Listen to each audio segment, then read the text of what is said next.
Good morning, everybody. It is a pleasure to be with you all today for this very exciting and inspiring session, a conversation rather, which is a conversation on refugees in the Olympic spirit. It's a really extraordinary opportunity and a very opportune time for us to have our two distinguished guests to be talking with us today about the possibilities for refugees beyond, I think, the stories that we often focus on the refugee experience, which is one of flight, which is one of fleeing danger. There is so much more to the refugee experience, but also refugee lives and what our refugee members of society have to offer to communities that they settle in. You know, I came across the refugee team of the Olympics back at the Rio Olympic Games, and it was during a time where all of the discourse about refugees was about closing borders, people in camps, and the creation of an Olympic team reframed the debate and the discussion about who refugees are and what they have to offer. It was an inspiring moment in time, and we are very lucky to be today with Masoma Alizada, who was or is the chef de mission of the Refugee Olympic team and is based in France. And obviously, no introduction needed for the High Commissioner for Refugees, Filippo Grandi. This is going to be an exciting conversation for anybody who is online, who would like to tweet and tell the world about the inspiring stories that you're going to hear today. You can use the hashtag WEF25, all in capitals. But I would like now to maybe just introduce a little bit further who our conversation is going to take part with today. Filippo Grandi, it's a pleasure to see you. High Commissioner since 2016. A lot has happened since that time, but we'll get to that in a moment. But previously, you also have had held senior positions with the United Nations Relief and Works Agency for Palestinian Refugees in the Near East, UNRWA, and have also worked in Mosamma's homeland of Afghanistan. And Mosamma, this is a real honour to be with you. I first came across your profile when I saw a documentary which featured you when you were still training in Afghanistan for you and your sister. As I mentioned, Mosamma has been the chief of mission, a chef de mission for the Olympic team. She was an Olympic champion. She was a former IOC refugee athlete scholarship holder who was trained in road cycling at the Tokyo Olympics in 2020, and following her participation then went on to lead the team in Paris. If I can just take 1 minute before going to you, Masoma. You know, despite all the dangers for female athletes in Afghanistan, where you came from, you know, you didn't stop. You continued to ride your bicycle. You developed this passion for cycling at a young age. And I believe your father was an extraordinary advocate for you and supported your cycling. And together with your sister, you created the first cycling group in Afghanistan. And if for anybody who wants to know a little bit more, there's an extraordinary documentary that was made about the team. And so Masoma, despite the threats to her safety because of her cycling and obviously coming from the Hazara group in Afghanistan, you have overcome extraordinary barriers to be a champion, to be a mentor, and to be a motivating figure for so many people. Now living in France and continuing to do this important work. So thank you for joining us. Filippo, maybe I might come back to you for a moment, because to set the stage about where we are, tell us about how the refugee situation has developed during your time as High Commissioner?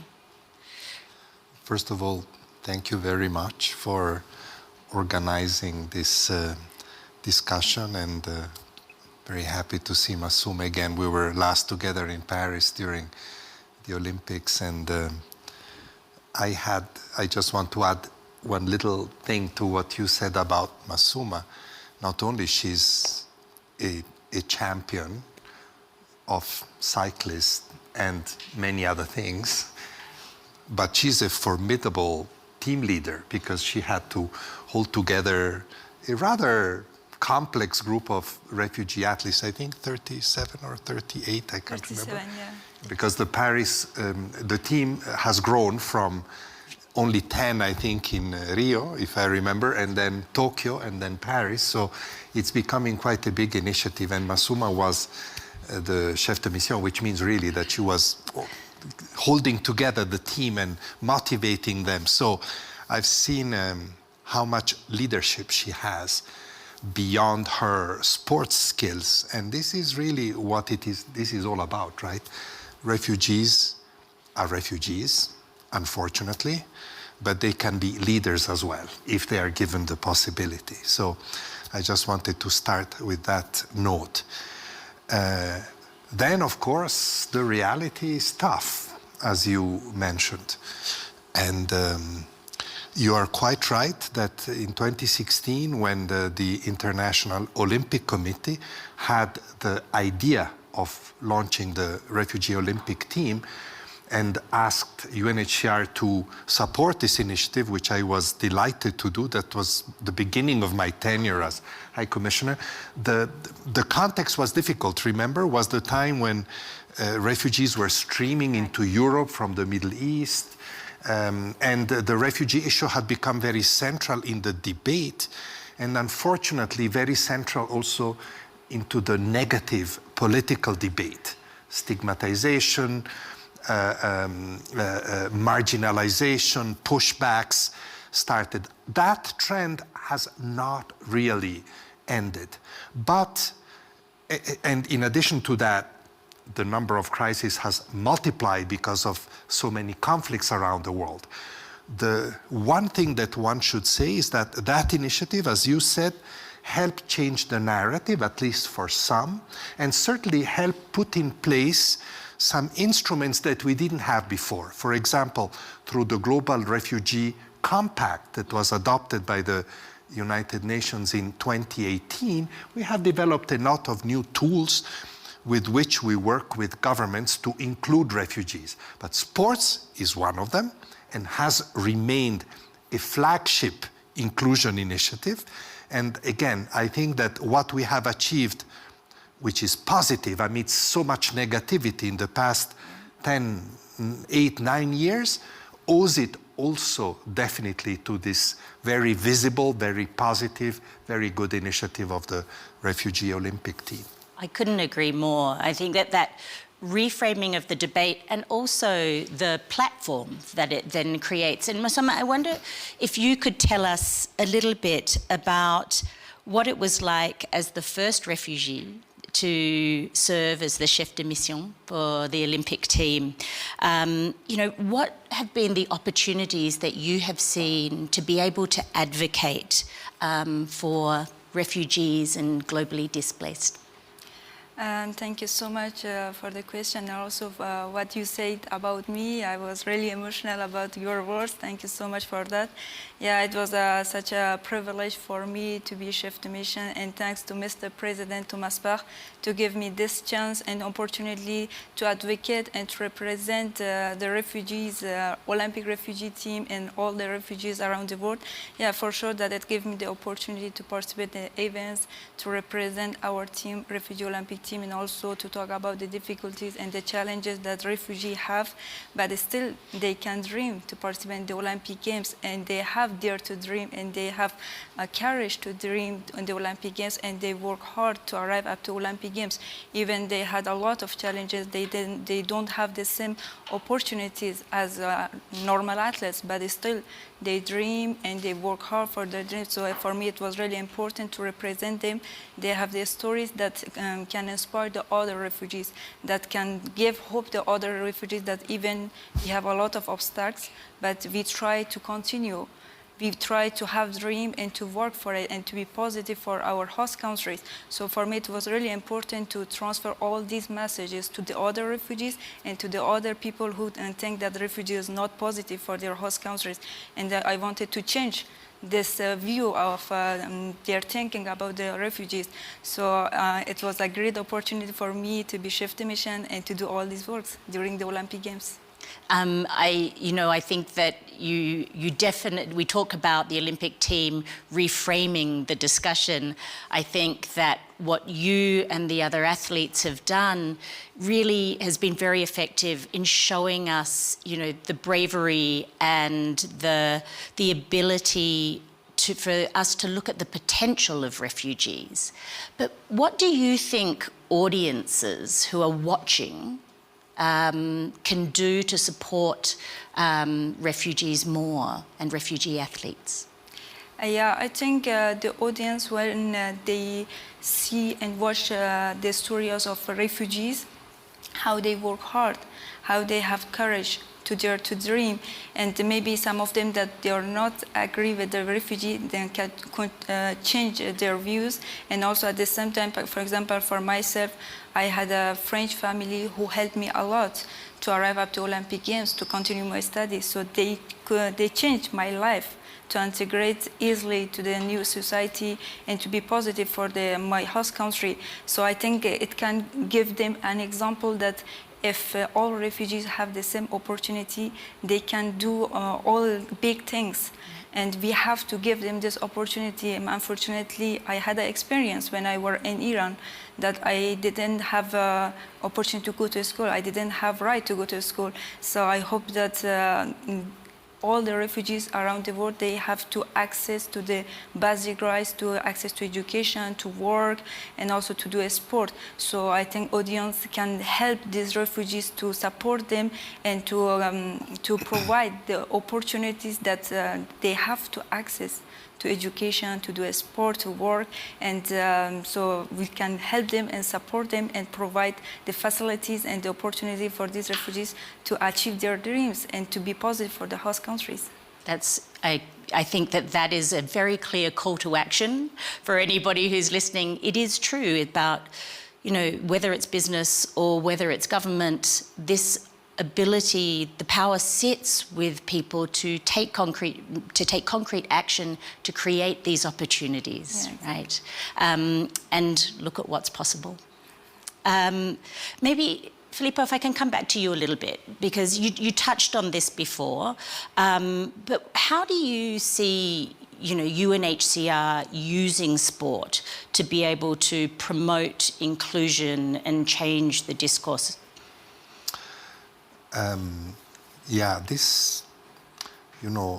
We've been, UNHCR has been, like other organizations, has been working with sports and sports organizations for decades. But I think it's only in the last few years that we have really seen the full potential of how much sport can be an instrument of inclusion. I often say, and some of my more legal colleagues get a bit nervous when I say that, inclusion is the new protection. Of course, protection is, we have here the federal counselor of Switzerland that deals with this matter. He knows very well, but protection is a set of legal norms, and of course that's very, very important. But protection is also being able to go to school. Masuma just mentioned it. Is also being able to have access to health facilities. It's also being able to be included in the economic life to be self-reliant. Doesn't mean that people have to eventually stay where they are forever. Maybe they can go back home, but until they can go back home, that inclusion is the best protection they can get. And it's also the most dignified protection they can get. Now, how does sport contribute to that? Well, I think hugely, because I think very few other things have the aggregating power of sports, of bringing people together, especially young people. And, inclusion starts with the young people very often. And may I say, exclusion starts with the young people as well. So you have to prevent that. And sports has a fantastic capacity to bring people together.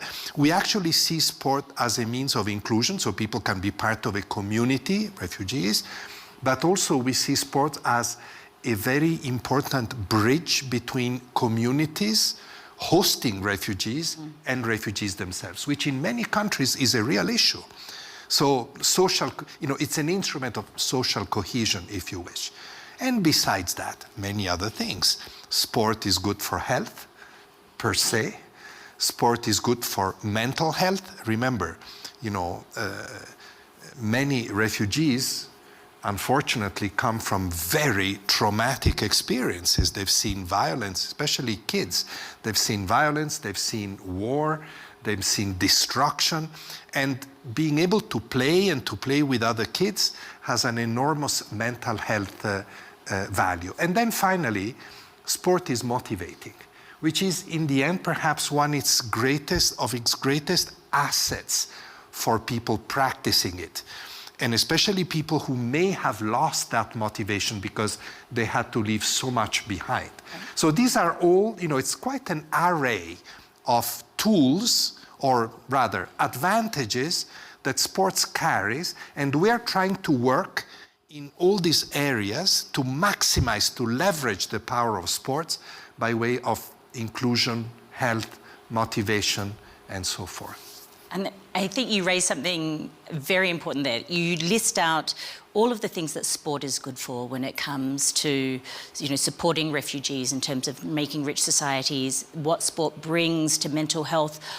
What does sport bring, and what does sport bring to business? And maybe, here we are, the World Economic Forum, surrounded by the giants of industry and government.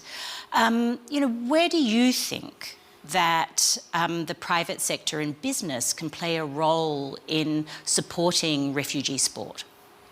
Well, I think that, and this is really the main message I carry here in Davos year in, year out, that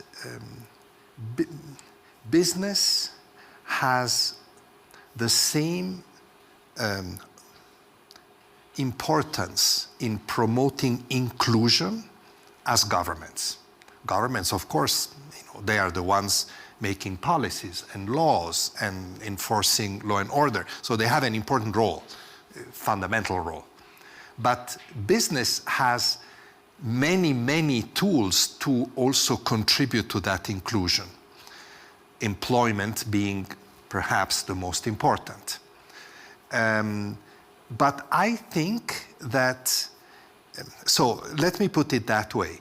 I think that the refugees around the world, there's millions and millions of them, represent not only a big community that needs inclusion, but an asset for the communities that include them. And that asset is not just a human asset, it's also in economic terms an asset. They represent a positive, motivated, even sometimes, not always, qualified workforce that wants to prove itself to be part of the community. So business has an interest, and we observe business having a growing interest in refugees. We've seen it, in the big crisis that we have lived in the last few years, COVID, for example, where many refugees played, many migrants and refugees played such an important role in supporting the health system.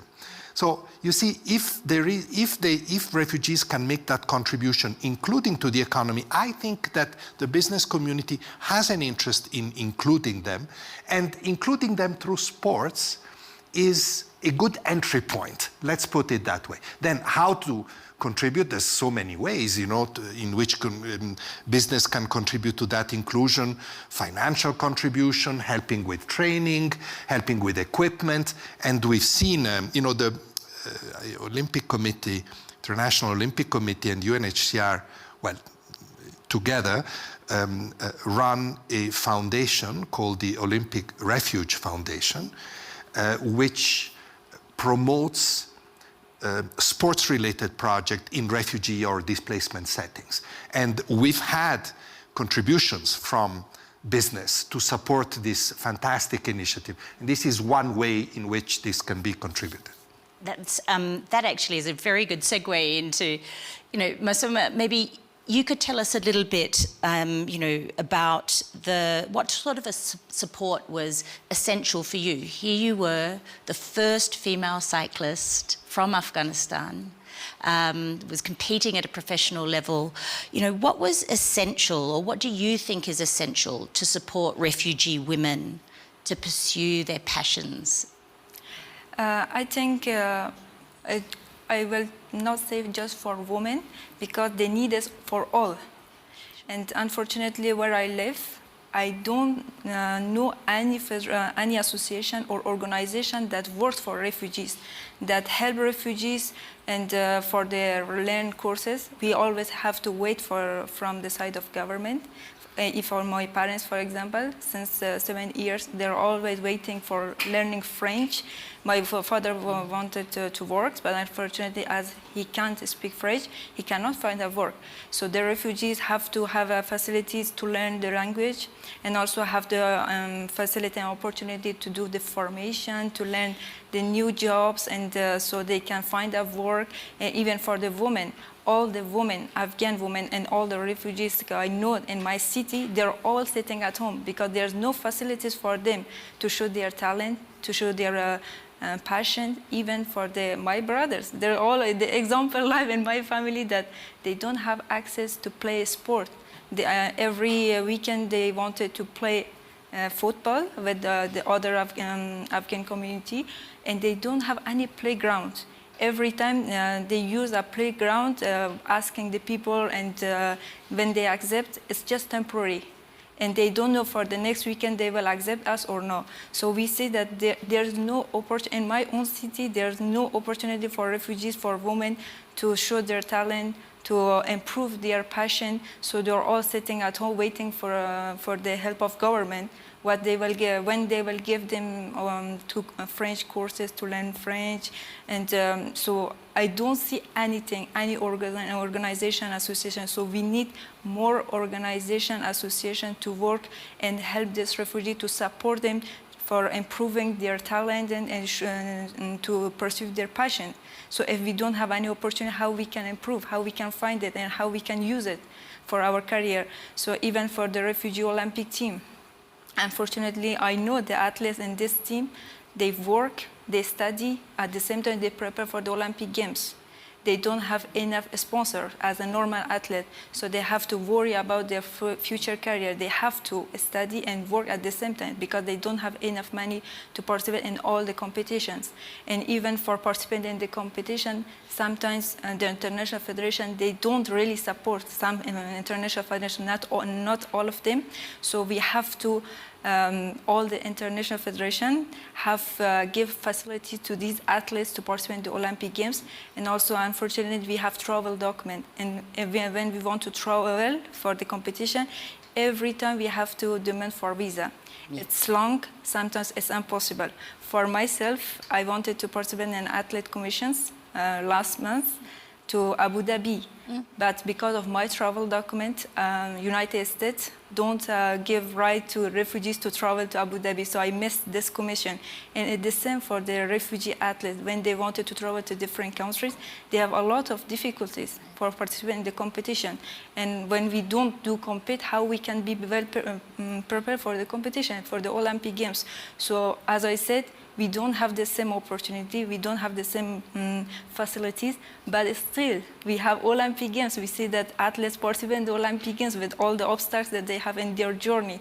So it shows the hope and resilience and their courage.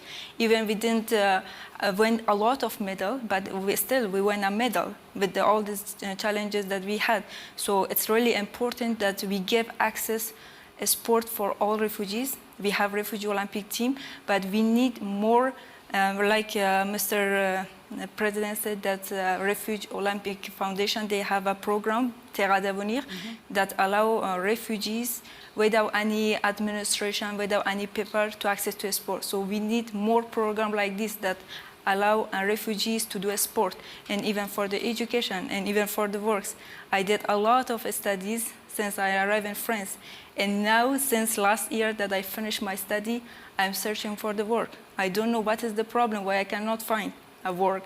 Is it my profile? Is it, I don't know what is the profile. So we see that it's still, but since 7 years that I live in France, I have challenges in my own life.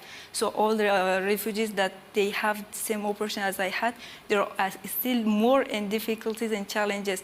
So we need more, work more and support more refugees across the world. I don't think I could add anything, but it's so clear what it would mean, the extraordinary change that could come if we saw a concerted effort to remove those barriers. It's all about removing the barriers and creating those opportunities. Exactly. And I should take this opportunity to say congratulations on your civil engineering degree. That is, being an athlete, you know, being a leader and being a civil engineer is really something that I take my hat off to you. It's an inspiration. But we have a couple of minutes. I could take one question from the floor, if there is one. If there's not, I'll give you a second, but if there's not, then Masoma, I mean, tell me, I'm sorry. You know, maybe talk to us a little bit about you as a civil engineering graduate now. What are your dreams? My dream, for sure, that's one of my dreams is now we see the situation in Afghanistan that women don't have right to any right, even the basic rights they don't have. So when I see every time that in the media, one time I see the little girl cried when the door of school closed, and she was crying. And I remember myself that when I was younger, I hated school, and now I see the girls cry for the school. And at that time, I wanted to stop my education, but my father supported me, and he obliged me to continue my studying, and I finished my master's. So I really thanks my father, and now I'm here because of him. But unfortunately, we see in Afghanistan that women have a lot of talent, more than me. They have a lot of potential, but this one thing they don't have, it's right. They don't have right, and it's not normal that even today, there's a country by the name of Afghanistan that women don't have right. And I hope, and it's my dream that one day women of Afghanistan can do like us, and they will be free, and they could achieve their dreams. They can work hard, they have a lot of potential, but one thing that they don't have is rights. And all the countries, the women have to have right to do whatever they want, and they have power. When I was in Afghanistan and I grew up in a society that always told me that as a woman, I'm not able and I don't have right to do what I would like to do. But I participated in the Olympic Games, and I break this taboo that bicycle is normal for women. Women are able and they have right to do. So I showed that. And so for sure that it was just an example for myself that even I grew up with the mentality that always repeated me that you're not able, you don't have right, but I did it. And all the women can do, but we have to work and we should not be silenced, and we have to do an action that change the situation for women of Afghanistan. I could not think of a more powerful note to end this conversation on. The one thing that sticks out to me, Masoma, is there are girls who are crying in Afghanistan. There are also girls who are fighting, who continue to protest, who are taking great risks. I hope that, I hope the best for women and girls in Afghanistan, that they can realise those rights. I want to thank you both for this conversation, for sharing with us these stories not only of hope, but of resilience, of the possibilities of what refugees bring to a more constructive and better and rights-respecting world. Thank you for everything that you do. Thank you for being part of this conversation. And I look forward to seeing you in the next Olympics. Thank you. Thank you so much.